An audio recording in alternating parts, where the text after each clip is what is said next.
Договор между Украиной и Россией о электроснабжении Крыма может быть продлен автоматически, если не предупредить российскую сторону о разрыве договора. Об этом телеканалу «112 Украина» заявил народный депутат Мустафа Джемилев. Действие текущего контракта заканчивается 31 декабря этого года. Минэнерго Украины рекомендует правительству продлить соглашение на поставку электроэнергии в Крым. Если вот это соглашение о взаимных поставках электроэнергии не будет загодя объявлено российской стороне, что она там прерывается, то она автоматически пролонгируется.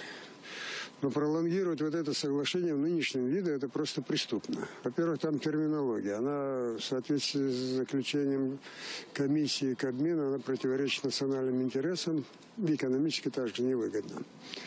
Мы говорили о том, что можно заключить новые соглашения, но там должно быть четко указано, что электроэнергия поставляется из материковой части Украины в автономную республику Крым, в скобках Украина, временно оккупированной Российской Федерацией.